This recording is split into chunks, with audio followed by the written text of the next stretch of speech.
Ancient Chinese Stories of Cultivation, The Benevolent Mr. Wang, a Buddhist Cultivator.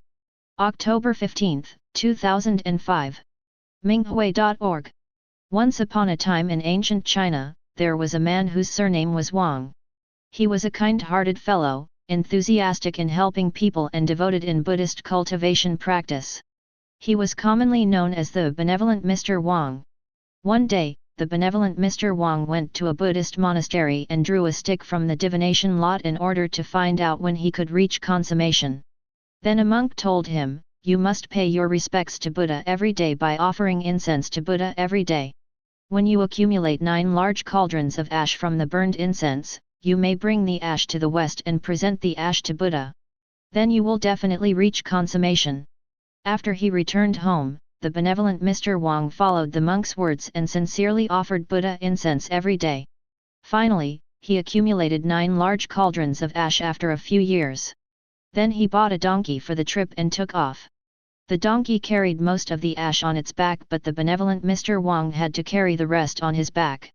At the end of the first day, the Benevolent Mr. Wang felt thirsty from the day's walking. Since it was getting dark, he began to look for lodging to spend the night when an elderly man suddenly showed up on the road to the west. The elderly man stopped him and asked, "Where are you from? What is your name? Why are both the donkey and you carrying such heavy sacks on your backs?" The Benevolent Mr. Wang answered all of his questions. Then the elderly man told him, "Excellent. We are traveling towards the same direction. We must have a predestined relationship. I hate to impose, but I was wondering if you could kindly do me a favor." Wang asked what he could help him with. The elderly man said, "I have walked a whole day and I cannot go on any longer. Could you please give me a ride on your donkey's back?" The Benevolent Mr. Wang hesitated for a minute, but he thought, "I should accumulate my virtue by doing charitable deeds. How can I not help the exhausted elderly man?" He then moved half of the ash from the donkey's back to make room for the elderly man and carried the ash on his own back. Thus the elderly man got on the donkey and the two of them started traveling together. Once on the donkey's back, the elderly man seemed to feel better. He asked the Benevolent Mr. Wang again, "Oh, where did you say you were going? I must be old and senile. I cannot remember anything." The Benevolent Mr. Wang patiently told the elderly man again, "I am going to the West to pay my respects to the living Buddha and show the sincerity of my cultivation in Buddhism." The elderly man said, "Oh, now I understand." They found a lodge after dark and checked in. The Benevolent Mr. Wang started thinking to himself, "Now that the donkey is carrying such an elderly man on its back, the donkey is going to walk much more slowly and become more tired. When will I ever be able to meet Buddha? This will not do. I have to get up and leave early without the old fellow. I have to get rid of the excess baggage." The Benevolent Mr. Wang quietly took off with his donkey at dawn. As he reached the entrance of the village, he saw the elderly man waiting for him at the side of the road. The elderly man stopped him again and called out to him, "Hey! The Benevolent Mr. Wang! What is the matter with you? I thought you were a kind-hearted man.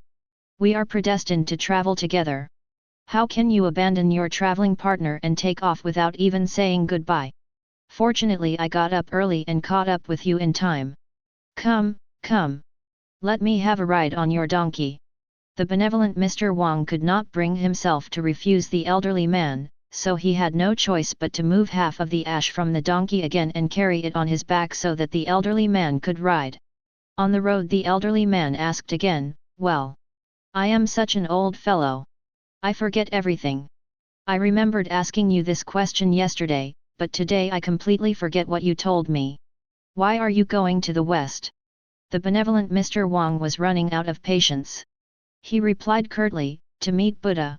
After a while, the elderly man asked again, "Oh, I remember you are the Benevolent Mr. Wang, but I cannot remember why you are going to West. Could I trouble you to tell me again?" Anger began to build up in the Benevolent Mr. Wang, but he decided that he must not throw a tantrum at such an elderly and enthusiastic person, so he suppressed his rage and answered the question again. Thus they walked from dawn to dusk and the elderly man must have asked the Benevolent Mr. Wang the same question 1,000 times. The Benevolent Mr. Wang was ready to explode by the end of the day. Finally he endured an entire day. They found a lodge, had dinner, and retired to bed. The benevolent Mr. Wang thought to himself, "This time I must get up and leave early to get rid of this old fellow that brings me nothing but trouble." He provided the donkey with hay and water. He waited until almost midnight and then took off in the middle of the night with his donkey and the large sacks of ash. Never would he expect to see the old man when he reached the border of the village. The man called out to him, "The benevolent Mr. Wang. The benevolent Mr. Wang. You are called the benevolent Mr. Wang, but why are you not doing benevolent deeds? You and I are traveling together to the west. I am an elderly man that cannot walk fast. Why did you abandon your conscience and leave without telling me? You took off earlier and earlier each day.